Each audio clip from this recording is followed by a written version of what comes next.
కేంద్రంలో నేరుగా నియామకాలు రద్దు పునః పరిశీలించాలని ప్రభుత్వం నిర్ణయం. 4 రోజుల కిందటి నోటిఫికేషన్ నిలిపివేత. విపక్షాల ఒత్తిడికి తలొగ్గిన మోడీ సర్కార్. నియామకాల్లో సమానత్వం, సామాజిక న్యాయానికి మోదీ కట్టుబడి ఉన్నారు. కేంద్ర మంత్రి జితేంద్ర సింగ్. రిజర్వేషన్లు కాపాడటానికి ఎంతవరకైనా వెళ్తాం రాహుల్ గాంధీ. విపక్షాల ఒత్తిడికి కేంద్రం తలొగ్గింది. వివాదాస్పదంగా మారిన నేరుగా నియామకాల లేటరల్ ఎంట్రీ ప్రక్రియను నిలిపివేసింది. 2018 నుంచి అమలు చేస్తున్న ఈ విధానాన్ని పునః పరిశీలించాలని నిర్ణయించింది. ఈ మేరకు కేంద్ర ప్రభుత్వం మంగళవారం ఇచ్చిన ఆదేశం మేరకు 4 రోజుల క్రితమే ఇచ్చిన ఉద్యోగ నియామకాల ప్రకటనను union public service commission UPSC రద్దు చేసింది. నోటిఫికేషన్ వెలువడగానే కాంగ్రెస్ ముఖ్య నేత రాహుల్ గాంధీ దాన్ని తీవ్రంగా వ్యతిరేకించారు. ఇది రాజ్యాంగ విరుద్ధమని, బీసీ ఎస్సీ ఎస్టీ కోటా రిజర్వేషన్లకు గండి కొడుతున్నారని మండిపడ్డారు. దొడ్డిదారిలో ఆర్ఎస్ఎస్ సానుభూతి పరులను కేంద్ర ప్రభుత్వంలోకి కీలక ఉద్యోగాల్లోకి తెచ్చిపెట్టేందుకు ఈ విధానాన్ని వాడుకుంటున్నారని ఆరోపించారు. ఆయనతో విపక్షాలే కాకుండా ప్రభుత్వంలో భాగస్వాములైన ఎల్జేడీ, ఎల్జేపీ, జేడీయూలు గొంతుకెళ్పాయి. ఎల్జేపీ అధ్యక్షుడు దళిత నేత కేంద్ర మంత్రి చిరాగ్ పాస్వాన్ నియామకాల మీద అభ్యంతరం తెలిపారు. ప్రైవేట్ సెక్టార్లో ఎలాగూ రిజర్వేషన్లు లేవని, ప్రభుత్వంలో ఉన్న రిజర్వేషన్లకు గండి కొడితే ఎలా అని చిరాగ్ ప్రశ్నించారు. దాంతో ప్రభుత్వం ఇరకాటంలో పడింది. ఈ నేపథ్యంలో కొందరు బీజేపీ నేతలు కాంగ్రెస్ పై ఎదురుదాడికి దిగారు. 2005లో కాంగ్రెస్ పాలనలోనే నేరుగా నియామకాల ప్రక్రియకు బీజం పడిందని కేంద్ర మంత్రి అశ్విని వైష్ణవ్ అన్నారు. వీరప్ప మొయిలీ నేతృత్వంలోని సివిల్ సర్వీస్ సంస్కరణల కమిటీ వివిధ రంగాల నిపుణులను నేరుగా ఉన్నత ఉద్యోగాల్లోకి తీసుకోవాలని సిఫార్సు చేసిందని గుర్తు చేశారు. 2013లో 6వ వేతన సంఘం కూడా అదే చెప్పిందన్నారు.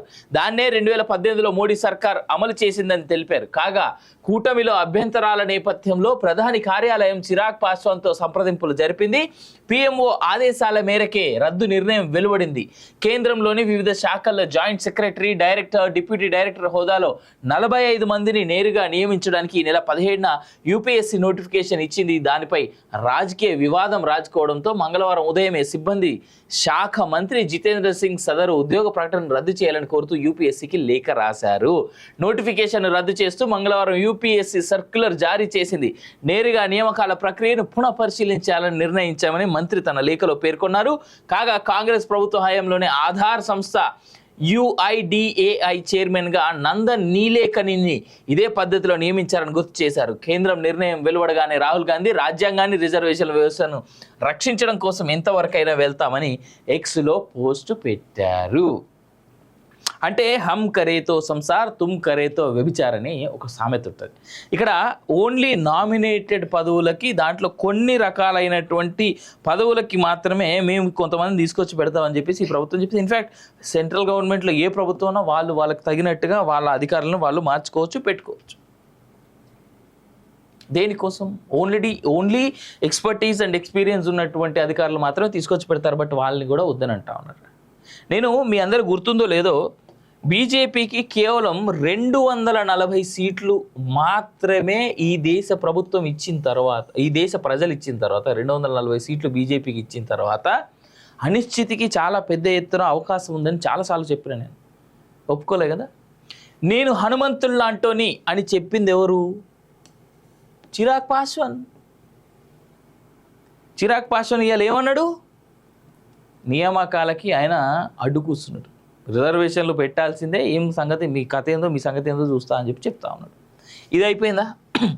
మొన్న వక్ఫ్ బోర్డు బిల్లుకి ఎన్డీఏలో ఉన్నటువంటి TDP party, Telugu Desam party of AP no చెప్పింది.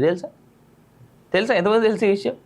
టీడీపీ పార్టీ వక్ఫ్ బిల్కి, వక్ఫ్ అమెండ్మెంట్ ఏదైతే ఉందో ఆ వక్ఫ్ అమెండ్మెంట్స్కి మేము మేము మా సపోర్ట్ ఇస్తలేం, మేము కూడా అపోజిషన్ పార్టీలతో కలిసి ఉన్నాం అనేటువంటి విధంగా టీడీపీ బిహేవ్ చేస్తుంది వక్ఫ్. అందుకే దాన్ని జాయింట్ పార్లమెంట్ కమిటీ ముంగట పెట్టిర్రు, జేపీసీకి పంపించారు వక్ఫ్ బోర్డ్ బిల్ని, వక్ఫ్ amendment బిల్ని.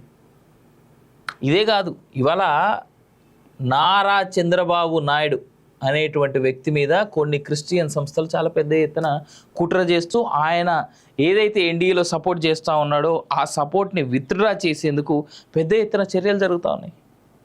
Russian government, Russian intelligence వాళ్ళు నిన్న 2 days క్రితం మోడీని హెచ్చరించారు, బాబు చూసుకో, కొంచెం పెద్ద ఎత్తున మీ దేశంలో ఏదో రక్కస్ జరగబోతూ ఉన్నది, ఏదో అనార్కీ జరగబోతూ ఉన్నది, చాలా జాగ్రత్తగా ఉండండి మీరు అని. దేశ రక్షణకి చాలా ఇబ్బందులు కలిగించేటువంటి విధంగా ఎన్డీఏ కూటమిలో ఉన్న వాళ్ళు కూడా ప్రయత్నాలు చేస్తూ ఉన్నారు. ప్రజలు ఆలోచించుకోవాలి మరోసారి మ్యాండేట్ ఇచ్చేటప్పుడు ఇస్తే పూర్తి మ్యాండేట్ ఇవ్వాలి, లేకపోతే అసలు మ్యాండేట్ ఎవరికి ఇవ్వదు. ఇస్తే ఇచ్చేయాలి. సంకీర్ణ ప్రభుత్వాలు లేదా ఇగో ఇట్లా కలిసినటువంటి ప్రభుత్వాలు, మ్యాండేట్ లేనటువంటి ప్రభుత్వాలు వస్తే ఇట్ట తయారవుతుంది. ఒక్క సిఏఏ ఒకటి వీళ్ళు పెట్టి ఎన్ఆర్సీ చేయడానికి లేదు, ఇవాళ యూసీసీ అదే యునైటెడ్ సివిల్ కోడ్ చేయడానికి, యూనిఫామ్ సివిల్ కోడ్ చేయడానికి లేదు, ఏ రకమైన బిల్స్ చేయడానికి లేదు. లాస్ట్ 10 yearsలో బీజేపీ మా అంటే కట్టింది ఏందా, చేసింది ఏందా అంటే ఒక రామాలయం కట్టింది, జమ్మూ కాశ్మీర్లో ఆర్టికల్ 370 అబ్రోగేషన్ చేసింది. పెద్దగా చెప్పుకోవడానికి ఇంతకుమించి ఇంకేం కనబడతలేవాడు. 10 ఏళ్లలో చేయాల్సినటువంటి పనులు ఇప్పుడు మెజారిటీ లేని కారణం చేత పార్లమెంట్ సాక్షిగా బిల్లులన్నీ పక్కన సైడ్కి పోతాను. కారణం వాళ్ళది ఎంత ఉన్నదో ఇక్కడ ప్రజలది కూడా అంతే ఉన్నది. ప్రభుత్వం మీద ఒత్తిడి సరిగ్గా తేలేకపోయినాం, మనం ఎవరం కూడా తేలేకపోయినాం. దాంట్లో మనం ఫెయిల్ అయినాం. ప్రజలని they have taken it for granted. BJP కూడా, బీజేపీ ఇప్పటికన్నా మొద్దు నిద్రకెళ్ళి బయటికి వచ్చి సోయితోని బతకాలి, లేకపోతే ఉన్న దానికంటే ఇంకా దారుణమైనటువంటి మనగడవుతుంది. కేంద్రంలో నేరుగా నియామకాలు రద్దు పునః పరిశీలించాలని ప్రభుత్వం నిర్ణయం. 4 రోజుల కిందటి నోటిఫికేషన్ నిలిపివేత, విపక్షాల ఒత్తిడికి తలొగ్గిన మోడీ సర్కార్. నియామకాల్లో సమానత్వం, సామాజిక న్యాయానికి మోదీ కట్టుబడి ఉన్నారు.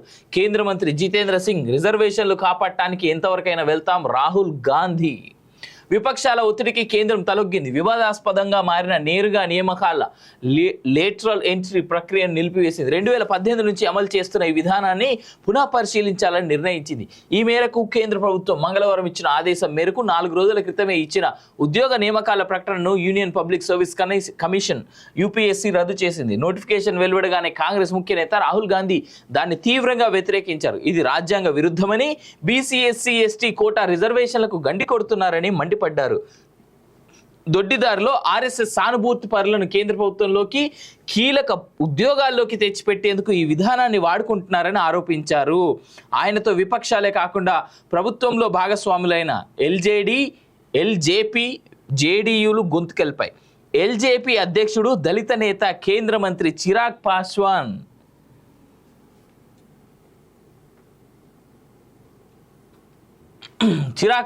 నియామకాల మీద అభ్యంతరం తెలిపారు.